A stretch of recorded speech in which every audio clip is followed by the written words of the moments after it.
Hi, I am Nishima, a high school science teacher in a Jammu-based school in North India.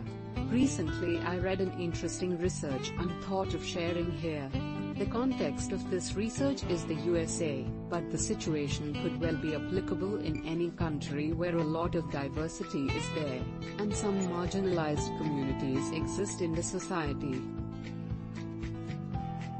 Past studies have bolstered the idea that marginalized groups might find more career opportunities if they downplay their identities.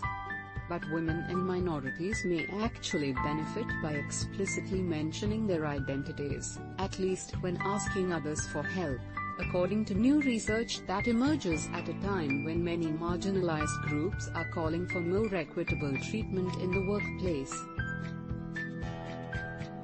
A lot of people from historically marginalized groups have experienced marginalization and discrimination, and that makes us wary to put our identities out there, says Edward Chang, an assistant professor at Harvard Business School, who co-authored the study published in Nature Human Behavior with the Wharton School of the University of Pennsylvania colleagues Erica Kurgios, Anish Rai, and Catherine Milkman.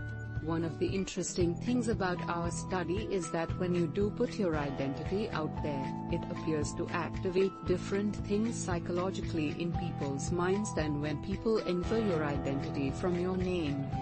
They're thinking, if I care about not being prejudiced, I should maybe take a little bit of extra time and think a little bit harder. When people seeking help explicitly call out their identity as Black, Latino, or female, others become more aware of the potential for discrimination, the research shows. And when people are on high alert for their own unconscious bias, they tend to take action to compensate.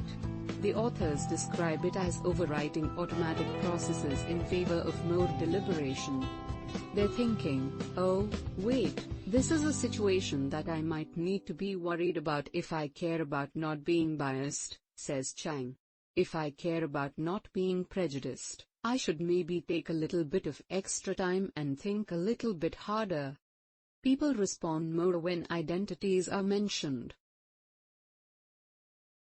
The researchers conducted 3 experiments designed to examine whether help seekers should call attention to their identities. In the first, the researchers sent about 2,500 white male city councilors emails from a fictitious student requesting career advice. The councilors received identical email queries except for 2 differences. Sometimes, the student requesting help was a white male student. Other times, the student was a white female, black male, black female, Latino, or Latina.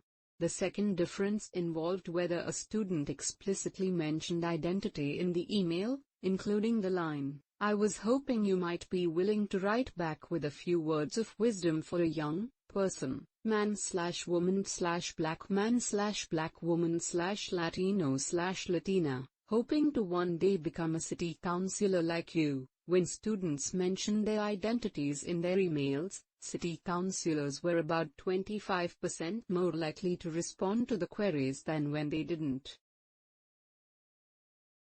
In a second study, about 1,200 undergraduate students received a request for research help from DeMarcus Rivers, a fictitious graduate student whose name was chosen to signal a black identity. All emails were identical except sometimes, DeMarcus specifically referenced his identity as a black man, while other times he did not. The researchers found that students were up to 80% more likely to offer to help when DeMarcus referred to his identity. You can instead say, "This is who I am, and this is the identity that I'm going to be bringing to the workplace." In a third study, 1,500 adults were asked to imagine being a computer science instructor tasked with choosing 1 out of 4 former students to refer for a prestigious conference.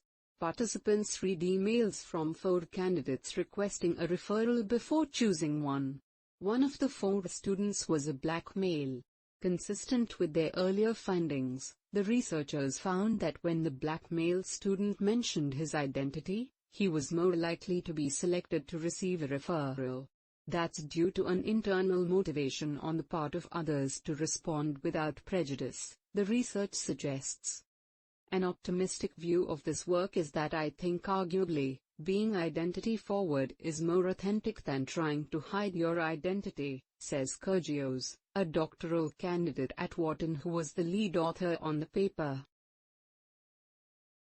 So, instead of trying to pretend like you're not a woman or you're not a racial minority, or hiding affinity groups from your extracurriculars on your resume, you can instead say, this is who I am, and this is the identity that I'm going to be bringing to the workplace. The researchers believe the current research shows that women and minorities can benefit by putting their identities front and center, rather than waiting for unconscious biases to creep in, particularly when requesting assistance. The most direct and obvious takeaway is, when you're trying to build connections, when you're trying to get a foot in the door, it can often be helpful to emphasize your identity, says Kurgios. Chang agrees. He says, we found it very heartening that this was something that women and minorities can do to try to better their outcomes, given that there's so much research showing how women and minorities are often disadvantaged in different situations. The researchers say this is the first in a series of studies on the topic, and they plan to look deeper at how calling out identities may affect job negotiations and other career-related outcomes. There are lots of open questions, says Chang. We're talking about using this tactic in a one-off interaction asking for help, but we don't know what's going to happen if it's a prolonged interaction. Thanks for listening to me. Bye for now.